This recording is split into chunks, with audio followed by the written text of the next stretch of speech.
अस्सलामुअलैकुम, welcome to केमिस्ट्रिया। Punjab government की तरफ से इशू होने वाली न्यू बुक्स को आज में से हम स्टार्ट करेंगे 9th क्लास की केमिस्ट्री को। जब से न्यू बुक्स आई हैं सब बच्चे परेशान हैं कि बुक्स मुश्किल हैं या सिलेबस जो है वो न्यू हो गया है, अपडेट हो गया है। तो कोई मुश्किल नहीं है, आपने लेक्चर लेना है, पूरी वीडियो ध्यान से देखनी है, उसके बाद आपने इसको एक बार रीड करना है और आपको सब कुछ बहुत अच्छे से समझ आ जाएगा। तो स्टार्ट करते हैं चैप्टर नंबर 1। चैप्टर नंबर 1 है states of matter and phase changes. States of matter क्या है और फेज चेंजेस क्या है, इसके बारे में आपको बताती हूँ मैं। स्टेट्स ऑफ मैटर यानी कि मैटर की हालतें जैसे सॉलिड है, लिक्विड है, गैस है। कितनी चीज़ें हैं जो सॉलिड हैं आपके आसपास, कितनी हैं जो लिक्विड हैं, कितनी हैं जो गैस है। फेज चेंज ये होता है कि एक स्टेट ऑफ मैटर से दूसरी स्टेट ऑफ मैटर में जाना। जैसे पानी है, पानी लिक्विड है, ये मैटर की एक स्टेट है। अगर हम पानी को फ्रीज करेंगे तो वो आइस बन जाएगा, तो ये मैटर की दूसरी स्टेट हो गई, फेज चेंज हो गई लिक्विड से सॉलिड में। और अगर हम वाटर को हीट करेंगे तो इवेपोरेट होगा, उसके वेपर्स बनेंगे, उसकी भाप बनेगी, वो गैस बन जाएगा। तो ये भी फेज चेंज है, यानी कि लिक्विड से गैस बन रहा है कहीं पे और कहीं पे लिक्विड से सॉलिड बन रहा है। इस तरह बहुत सारे मैटर्स हैं जो अपनी फेज को चेंज करते हैं। सबसे पहले हमने देखना है, हमारा सब्जेक्ट केमिस्ट्री है और हमने देखना है कि केमिस्ट्री होती क्या है। Chemistry is the branch of science which deal with properties, composition and structure of substances. एक एक वर्ड को आपने ध्यान से देखना है।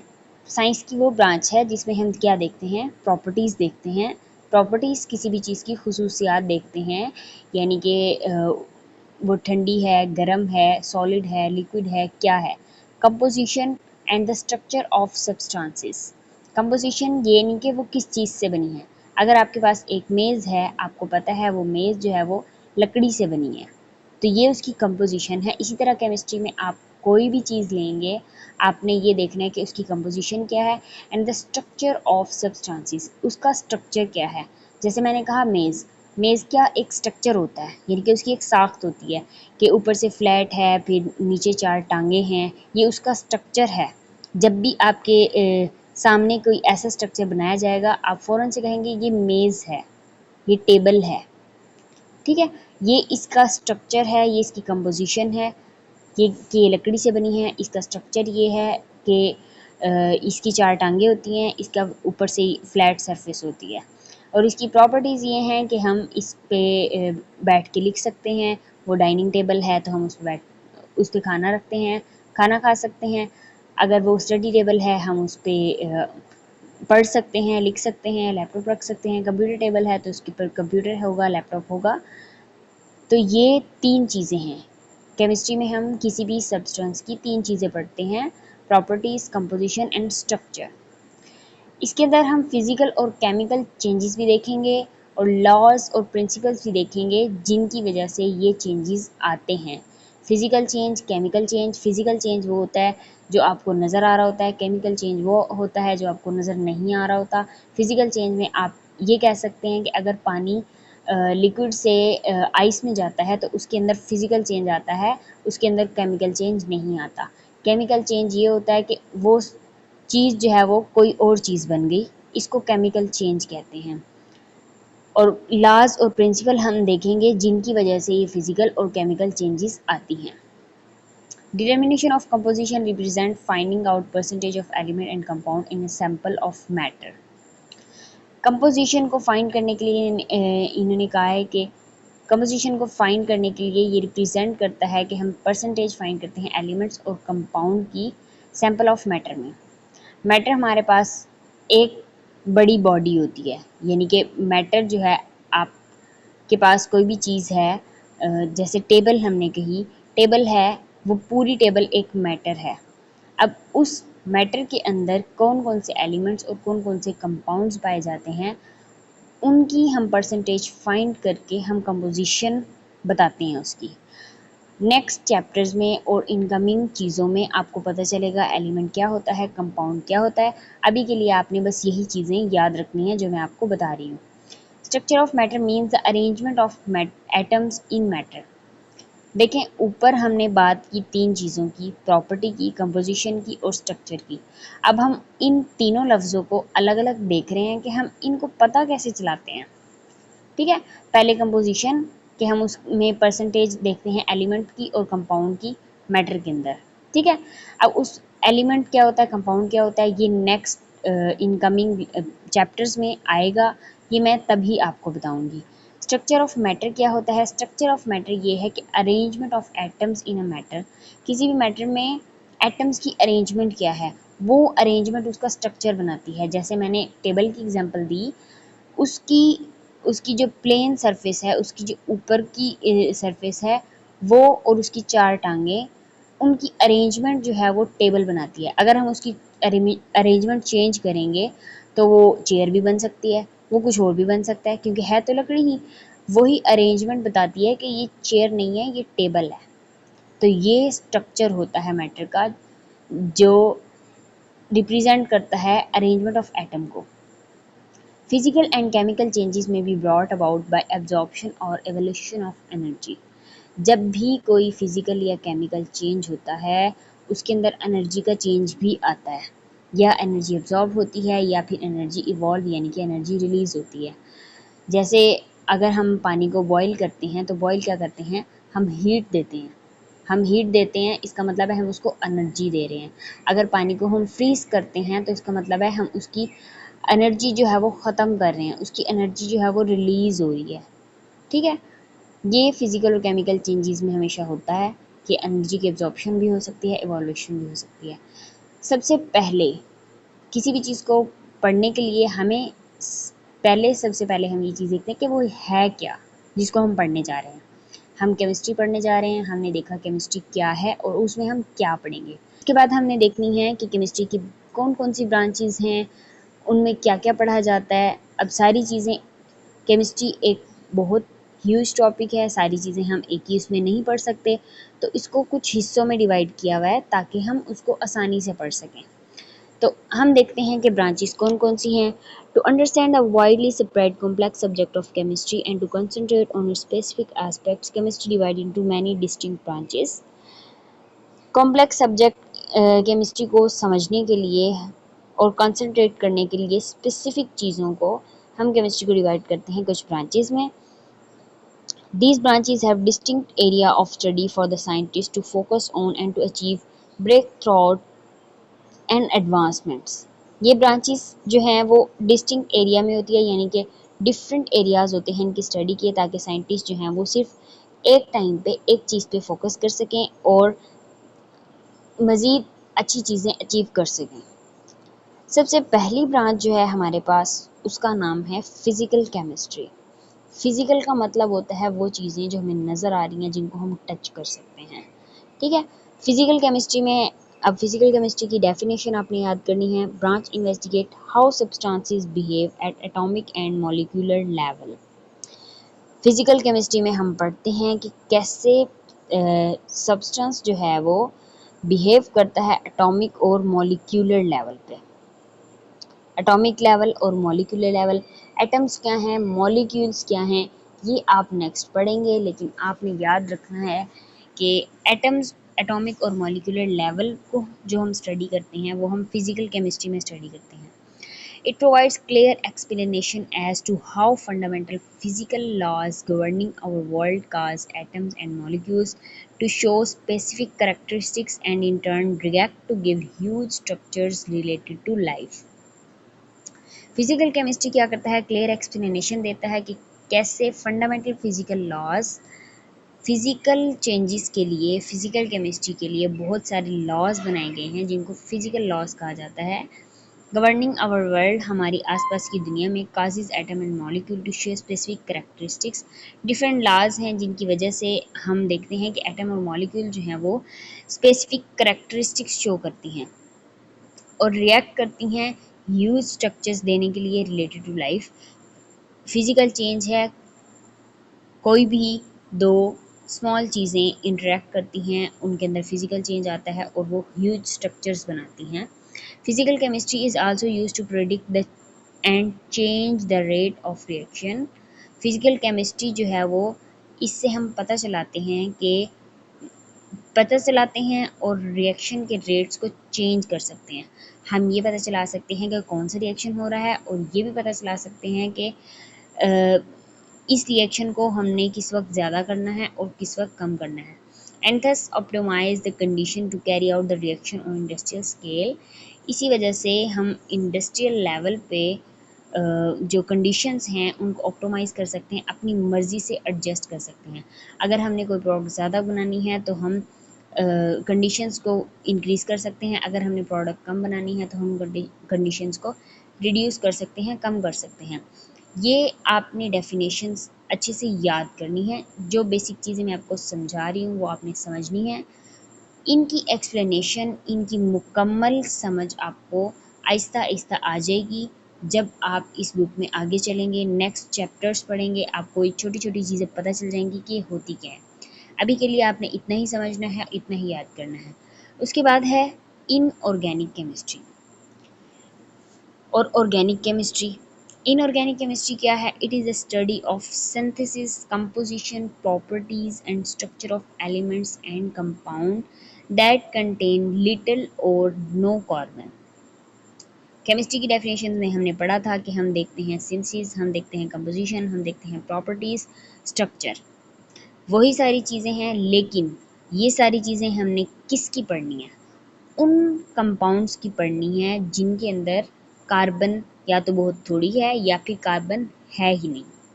इनऑर्गेनिक केमिस्ट्री में हमने ऐसे कंपाउंड्स की सिंथेसिस पढ़नी है, उनकी कंपोजिशन पढ़नी है, उनकी प्रॉपर्टी, स्ट्रक्चर सब कुछ पढ़ना है उनका, उन कंपाउंड्स का जिनमें कार्बन नहीं है, या तो बहुत थोड़ी है या फिर बिल्कुल नहीं है। Inorganic substances can be composed of metals, non metals और mixture of these, salts, acids and bases. ये सारी चीज़ें क्या हैं? मेटल्स जैसे कि गोल्ड है, सोना है, स्टील है, आयरन भी मेटल है। नॉन मेटल्स में बहुत सारी चीज़ें आ जाती हैं, जैसे वुड है हमारे पास।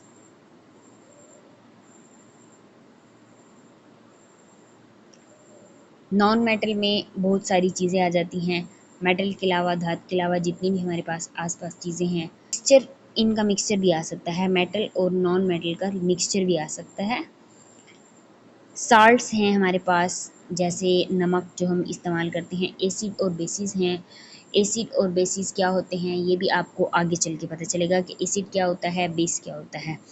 इनऑर्गेनिक कंपाउंड जो है वो यूज़ होते हैं फर्टिलाइजर्स के तौर पे, मेडिसिन के तौर पे, कैटलिस्ट के तौर पे, पिगमेंट्स के तौर पे, कोटिंग्स के तौर पर, और इनके बेतहाशा यूजेस होते हैं। फर्टिलाइज़र खादें होती हैं जो हम फसलों को देते हैं, खादें, वो फर्टिलाइज़र्स होती हैं, वो इनऑर्गेनिक मटेरियल होता है। मेडिसिन्स होती हैं, वो भी हो सकती हैं इनऑर्गेनिक। कैटलिस्ट हो सकते हैं, ये आपको आगे चल के पता चलेगा कैटलिस्ट क्या होते हैं। पिगमेंट्स यानी कि कलर्स जो होते हैं वो इनऑर्गेनिक होते हैं। कोटिंग्स होती हैं जैसे कि पेंट्स हैं, ये इनऑर्गेनिक हो सकते हैं।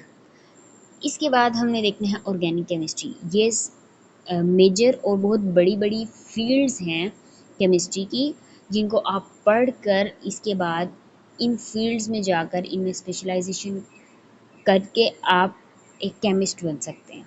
ऑर्गेनिक केमिस्ट्री जो है वो branch of chemistry deal with the carbon compounds, hydrocarbons and their derivatives other than its simple salts like carbonates, bicarbonates, oxides and carbides. Inorganic organic chemistry में यही फ़र्क है। ऑर्गेनिक केमिस्ट्री के अंदर वो कंपाउंड हमने स्टडी करने हैं जिनमें सिर्फ और सिर्फ कार्बन और कार्बन के हवाले से कोई चीज़ हो, और इनऑर्गेनिक में हमने वो कंपाउंड पढ़ने हैं, वो सब्सटेंसेस पढ़ने हैं जिनमें कार्बन के अलावा सब कुछ हो। कार्बन होगा तो वो ऑर्गेनिक होंगे, कार्बन नहीं होगा तो वो इनऑर्गेनिक होंगे। उनमें जो ऑर्गेनिक केमिस्ट्री है उसके अंदर आएंगे simple salts, like carbonates. Other than simple salt का मतलब ये है कि ये जो कार्बोनेट्स हैं, ये जो बाइकार्बोनेट्स हैं, ये जो ऑक्साइड्स हैं, ये जो कार्बाइड्स हैं, ये सारी चीज़ें ऑर्गेनिक में नहीं आती, ये इनऑर्गेनिक में चली जाती हैं। कार्बोनेट्स जो कार्बन के साथ अगर कोई कंपाउंड बना हुआ है, बाइकार्बोनेट्स हाइड्रोजन और कार्बन के साथ कोई कंपाउंड बना हुआ है, ऑक्साइड्स ऑक्सीजन के साथ कोई कंपाउंड बना हुआ है, कार्बाइड्स कार्बन के साथ कोई कंपाउंड बना हुआ है। तो ये सारी चीज़ें आपको बाद में समझ में आनी है, अभी आपने जस्ट डेफिनेशंस को समझना है और डेफिनेशंस को याद करना है। In this branch, we study the structure, formation, properties, composition and reaction of carbon containing compounds. वही सारी चीज़ें पढ़ेंगे जो हमने ऊपर केमिस्ट्री की डेफिनेशन में पढ़ी। क्या पढ़ेंगे? स्ट्रक्चर पढ़ेंगे, फॉर्मेशन या सिंथेसिस एक ही बात है, प्रॉपर्टीज़ पढ़ेंगे, कंपोजिशन पढ़ेंगे और रिएक्शन पढ़ेंगे कार्बन कंटेनिंग कंपाउंड्स का। ये 4 लफ्ज़ हैं, ये आपने हिफ्ज़ कर लेने हैं, याद कर लेने हैं। स्ट्रक्चर है, कंपोजिशन है, प्रॉपर्टीज़ है और सिंथेसिस है या फॉर्मेशन है। एंड रिएक्शंस हैं कार्बन कंटेनिंग कंपाउंड्स में। Organic compound found in all forms of life and also essential for life. Organic compound जो हैं वो हर तरफ, आपके चारों तरफ आप जो भी चीज़ देखेंगे वो ऑर्गेनिक कंपाउंड की बनी हुई है। आप हमारे आसपास इस्तेमाल होने वाली चीज़ें में आज के दौर में 90% चीज़ें प्लास्टिक की हैं और प्लास्टिक जो है वो ऑर्गेनिक कंपाउंड कार्बन कंपाउंड्स का बना होता है। और बहुत सारी चीज़ें हैं, बहुत डिटेल में नहीं जाते, अभी हम इन ब्रांचेस को पढ़ लेते हैं, बाकी सारी चीज़ें साथ साथ चलती रहेंगी। इसके बाद आती है एक और बहुत अहम ब्रांच केमिस्ट्री की, जिसका नाम है इन्वायरमेंटल केमिस्ट्री। इन्वायरमेंट होता है हमारा माहौल, हमारे इर्द गिर्द की चीज़ें, हमारी आबो हवा, ये सब कुछ हमारे इन्वायरमेंट में आता है। हमारा ये टेम्परेचर है, फ़िज़ा है, इसमें जो डस्ट है, ये सारी चीज़ें ये इन्वायरमेंटल चीज़ें हैं। It is a scientific study of chemical and biochemical phenomena that occur in the planet. इस सियारे पे, इस ज़मीन पे जितने भी केमिकल और बायोकेमिकल फिनोमेना होते हैं, बायोकेमिकल रिएक्शंस होते हैं, उन सब की स्टडी जो है वो इन्वायरमेंटल केमिस्ट्री में की जाती है। इस पूरी ज़मीन पे, इस पूरी दुनिया में हम देखें टेम्परेचर ज़्यादा हो रहा है, टेम्परेचर कम हो रहा है, अब आंधी है, इस इलाके में डस्ट है, यहाँ ये है, यहाँ ये है, ये सारी चीज़ें इन्वायरमेंटल केमिस्ट्री में आएंगी। Chemical change, biochemical phenomena. Chemical phenomena और बायोकेमिकल फिनोमेना। केमिकल का मतलब उसमें कोई केमिकल चेंज आएगा, उसमें कोई केमिकल रिएक्शन होगा। बायोकेमिकल यानी कि किसी भी लिविंग ऑर्गेनिज्म के थ्रू जो चेंज आ रहा है, जैसे मिट्टी है, मिट्टी के अंदर हज़ारों कीड़े मकोड़े पाए जाते हैं जो मिट्टी की उसमें चेंज करते हैं। मिट्टी के बारे में पढ़ेंगे हम, ज़मीन के बारे में पढ़ेंगे, दरिया के बारे में पढ़ेंगे, एटमॉस्फेयर के बारे में पढ़ेंगे, फ़िज़ाओं के बारे में, ये सब इन्वायरमेंटल केमिस्ट्री में आएगा। In this subject we study the sources, reactions, effects and fates of chemical species in the air, soil and water environments. इन्होंने कहा हुआ है कि हम इसमें स्टडी करेंगे सोर्स क्या है, रिएक्शंस क्या हैं, इफेक्ट्स क्या हैं और फेट ऑफ केमिकल जो केमिकल स्पीशी है उसने आखिर में कहाँ जाना है। हवा में जो चीज़ें हो रही हैं, मिट्टी में जो चीज़ें हो रही हैं और पानी में जो चीज़ें हो रही हैं। अब पानी के अंदर पौधे भी होते हैं, जानवर भी होते हैं, पानी होता है, उसमें बहुत सारी जानदार चीज़ें होती हैं, तो उनकी स्टडी ये इन्वायरमेंटल में आएगी। सॉइल के बारे में जो कुछ भी होगा वो भी इन्वायरमेंटल में आएगा। एयर, हमारी एटमॉस्फेयर के बारे में जो भी होगा वो इन्वायरमेंटल में आएगा। उसमें हम उसके रिएक्शन पढ़ेंगे, इफेक्ट पढ़ेंगे, सोर्सेज, सब कुछ पढ़ेंगे। Without this it would be impossible to study the effects that humans have on the environment through the release of chemicals. Environmental chemistry के बगैर ये पॉसिबल नहीं है कि हम इंसान जो है वो जो असरात छोड़ रहे हैं अपने माहौल पे केमिकल्स रिलीज़ करके, इनकी स्टडी जो है वो मुमकिन नहीं है इन्वामेंटल केमिस्ट्री की स्टडी के बगैर। हमें कैसे पता चलेगा कि इंसान जो है वो फैक्ट्रीज़ बना रहे हैं, तरक्की कर रहे हैं, चीज़ें बना रहे हैं नई नई, तो उससे वो जो केमिकल रिलीज़ कर रहे हैं उसका हमारे माहौल पे क्या असर पड़ रहा है।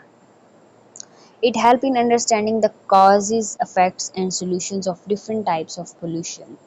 जितनी किस्म की आलूदगी हो रही है, फ़िज़ाई आलूदगी है, पानी की आलूदगी है, ज़मीनी आलूदगी है, सारी आलूदगी जो है वो इन्वायरमेंटल केमिस्ट्री की वजह से हम अंडरस्टैंड करते हैं कि इस आलूदगी की वजह क्या है, काजेज़ क्या हैं, अफेक्ट, इनके असर क्या आएंगे, इंसानों के ऊपर क्या असर होगा, जानवरों के ऊपर क्या असर होगा, माहौल के ऊपर क्या असर होगा, and solutions of different type of pollution. और सबसे अहम बात कि उनका हल क्या है। अगर कोई पोल्यूशन हो रही है, उसकी हमें वजह भी पता चल गई, उसके असरात भी पता चल गए, उसका सॉल्यूशन भी पता लगाने के लिए हम इन्वायरमेंटल केमिस्ट्री को पढ़ते हैं। उसके बाद फिर एक और अहम ब्रांच है एनालिटिकल केमिस्ट्री। एनालिटिकल केमिस्ट्री क्या है?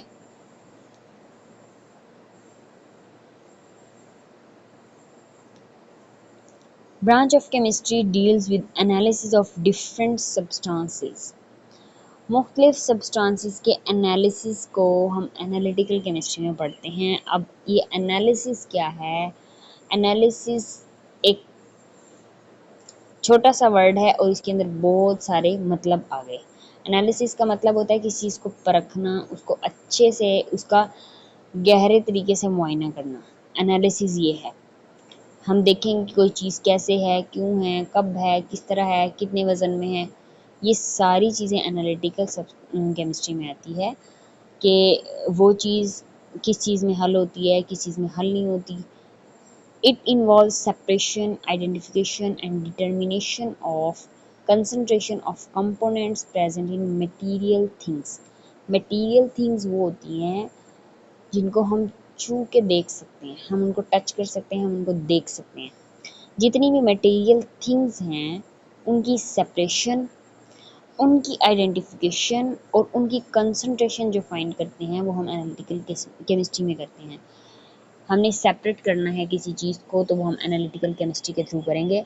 जैसे अगर हमने पानी लिया, उसके अंदर इंक डाली, अब हमारे लिए उसको अलग करना मुमकिन नहीं है, लेकिन एनालिटिकल केमिस्ट्री की टेक्निक से हम उनको अलग कर सकते हैं।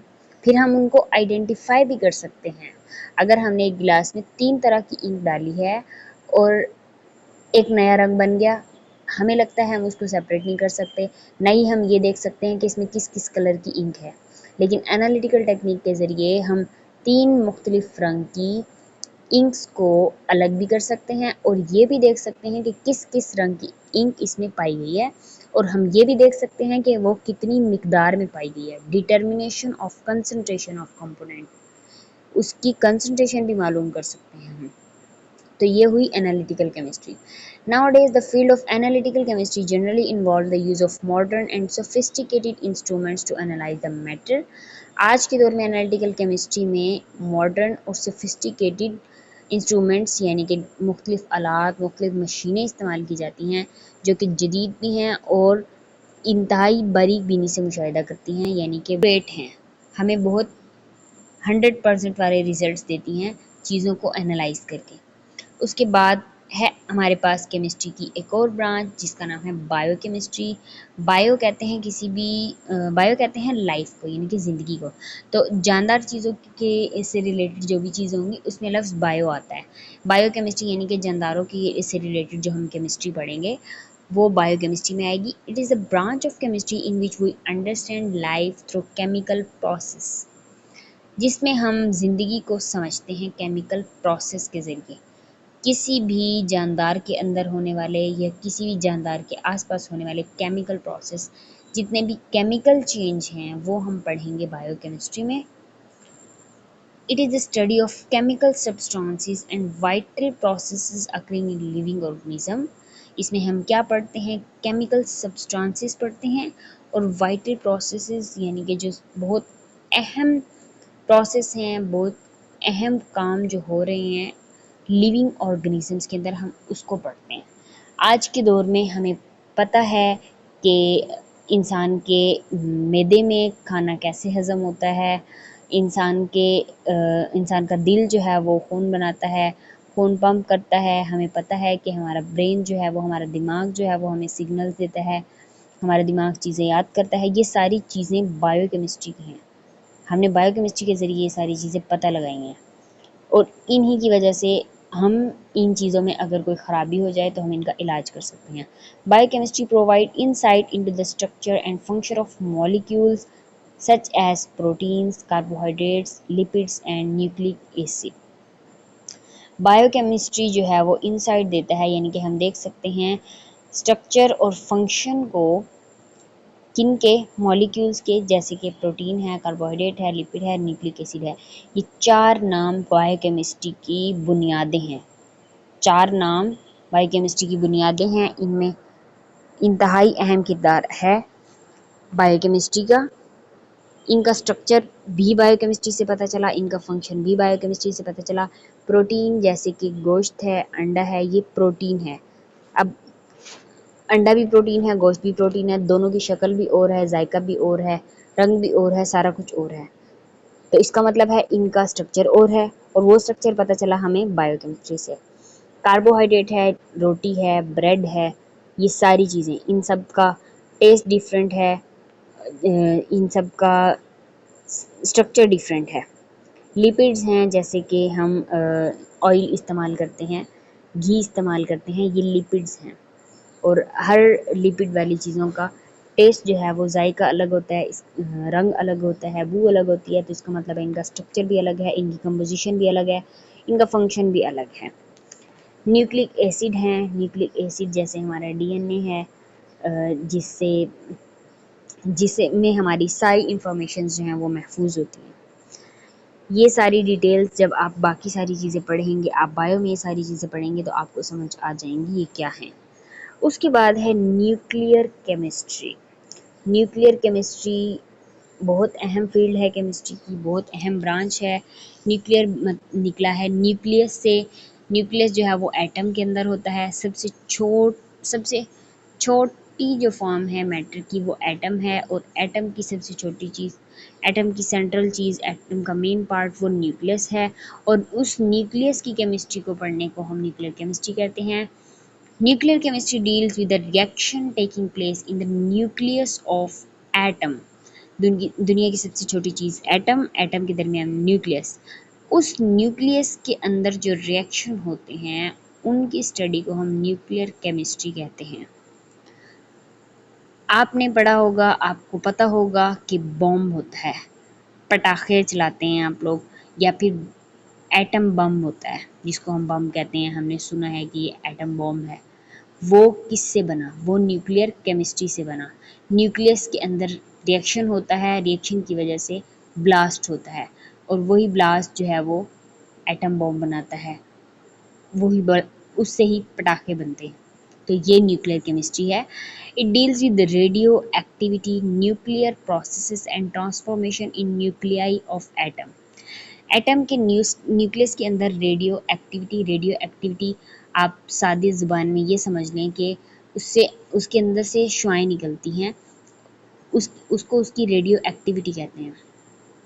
न्यूक्लियर प्रोसेस यानी कि न्यूक्लियस के अंदर कौन कौन से प्रोसेस हो रहे हैं और कौन कौन सी तब्दीलियाँ आ रही हैं न्यूक्लियस के, एटम के न्यूक्लियस के अंदर, इस ब्रांच में हम ये चीज़ें डील करते हैं, ये चीज़ें पढ़ते हैं।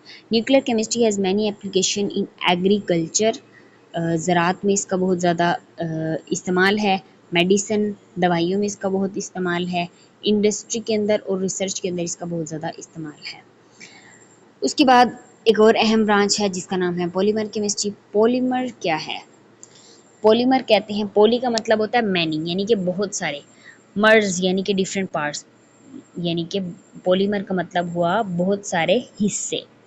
बहुत सारे हिस्से का मतलब ये है कि छोटी छोटी चीज़ें आपस में मिली और उन्हें कोई एक बहुत बड़ी चीज़ बना ली, वो पॉलीमर होगा। और वो जो सबसे छोटी चीज़ है उसको मोनोमर कहेंगे, और बहुत सारे मोनोमर मिल के बनाएंगे polymer. Polymers are large molecules made by linking together a series of building blocks.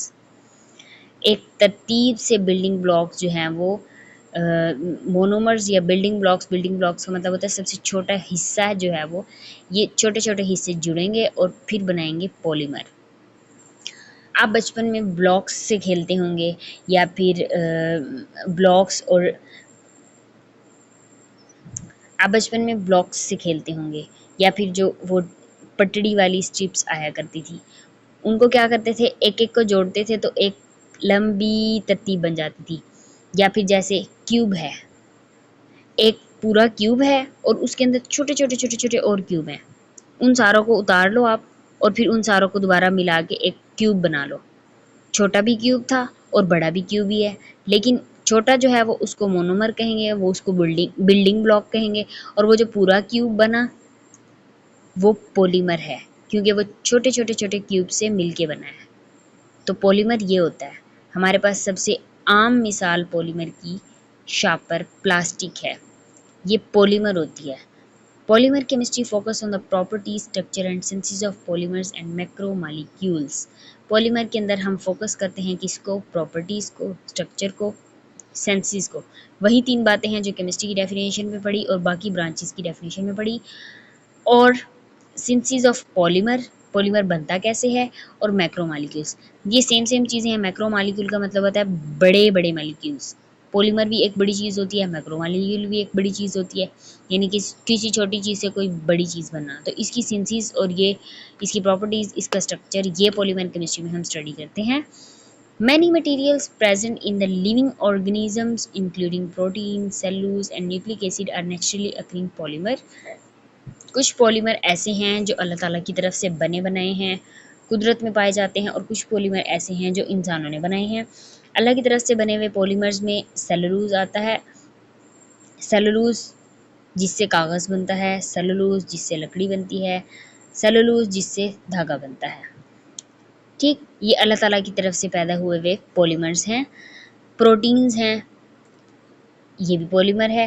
Nucleic acid है, ये भी पॉलीमर है। ये नेचुरली अकरिंग पॉलीमर है। और जो इंसानों ने बनाए हैं, जो आर्टिफिशियल पॉलीमर्स हैं, उनमें सबसे आसान मिसाल मैंने आपको बताई, वो शापर है, प्लास्टिक है, पॉलीमर है। इसके बाद एक और अहम ब्रांच आ जाती है जियो केमिस्ट्री की। मतलब जियो केमिस्ट्री, जियो का मतलब अर्थ, और केमिस्ट्री केमिस्ट्री की ब्रांच है। यानी कि हम किसकी केमिस्ट्री पढ़ेंगे?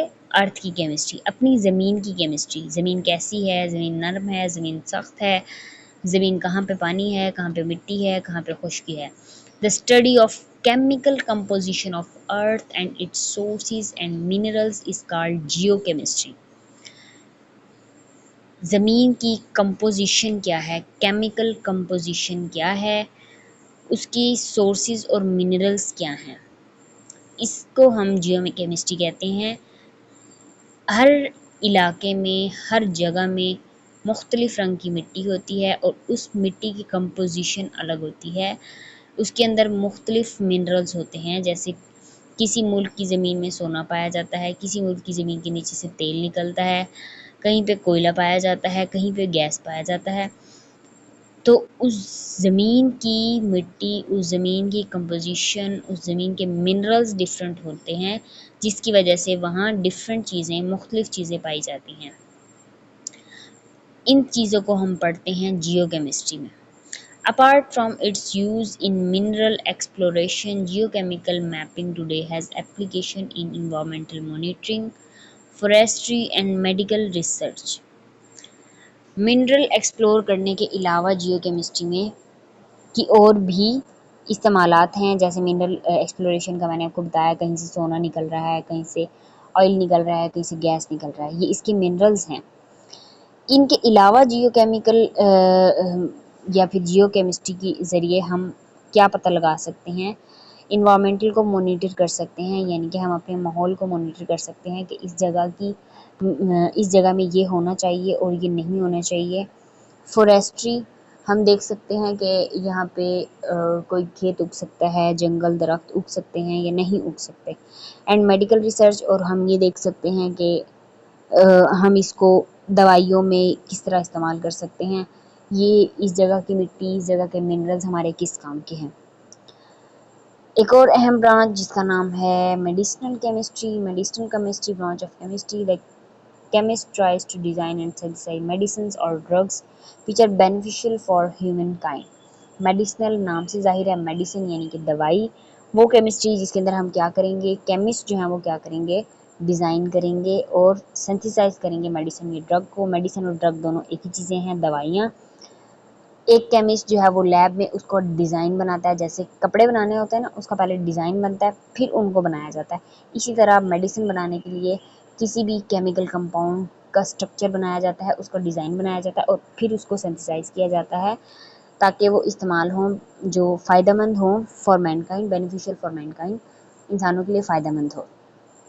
It includes the discovery, delivery, absorption and metabolism of drugs in human body. इसमें क्या आता है, डिस्कवरी आती है, यानी कि हमने तलाश करना है, उसके बाद डिलीवरी यानी कि उसको भेजना है, उसकी एब्जॉर्प्शन होनी है, और मेटाबॉलिज्म होता है इंसानी जिस्म में। अब हमारे सर में दर्द है, हम दवाई कहाँ पे लेंगे, हम गोली लेंगे और उसको हम मुंह में रखेंगे, मुंह से वो कहाँ पे जाएगी, मैदे में जाएगी। ठीक है, मैदे में जाएगी। तो अब मेडिसिनल केमिस्ट्री में हम ये देखते हैं कि हमने ये दवाई तलाश कर ली कि इस दवाई से हम सर दर्द का इलाज कर सकते हैं। अब हमने ये देखना है कि ये बन के अंदर पेट में कैसे जाएगी, फिर वो इधर पेट से कैसे जज्ब होगी, जज्ब होके कैसे जाके ब्रेक डाउन होगी कि हमारे वो सर तक पहुंच जाए और सर का दर्द ठीक हो जाए। तो ये सारी चीज़ें हम पढ़ते हैं मेडिसिनल केमिस्ट्री में। एस्ट्रोकेमिस्ट्री, एस्ट्रोकेमिस्ट्री आपने सुना होगा एस्ट्रोलॉजी। एस्ट्रो यानी कि फ़िज़ा, खला के बारे में, जो खला की केमिस्ट्री के बारे में, फ़िज़ा की केमिस्ट्री के बारे में जो हम पढ़ते हैं उसको हम एस्ट्रोकेमिस्ट्री पढ़ते हैं। Study of molecules and ions recurring in space and Interstellar space. वो मॉलिक्यूल्स और आयन्स जो पाए जाते हैं कहाँ पे, स्पेस में, खला में। अब इंसानों ने जहाज़ बना के उड़ाए, वो ज़मीन पे तो नहीं उड़ते ना, वो खला में उड़ते हैं, वहाँ पे हवा नहीं होती। तो वो जहाज़ खला में उड़ने के काबिल कैसे हुए? इंसानों ने, एस्ट्रोनिस्ट ने, एस्ट्रोकेमिस्ट ने खला में गए, वो स्पेस में गए, उन्होंने देखा कि यहाँ ऐसी आबो हवा है, यहाँ पे हवा नहीं है, यहाँ पे ये चीज़ है और इस तरीके से हम इस जहाज़ को इस जगह पे उड़ा सकते हैं। तो ये हुई एस्ट्रोकेमिस्ट्री और ये इसके फ़ायदे हुए कि इंसान ने आज के दौर में एरोप्लेन्स बनाए, जहाज़ बनाए जो कि उड़ते हैं स्पेस में। इंटरस्टेलर स्पेस, इंटरस्टेलर स्पेस ये है कि हमारे जितने भी सियारे हैं, सूरज और चाँद का ये सारा निज़ाम है, ये सारा इंटरस्टेलर स्पेस है। इनके बारे में जो हमें ख़बरें मिलती हैं, ये सारी एस्ट्रोकेमिस्ट कहते हैं, एस्ट्रोनॉमिस्ट करते हैं।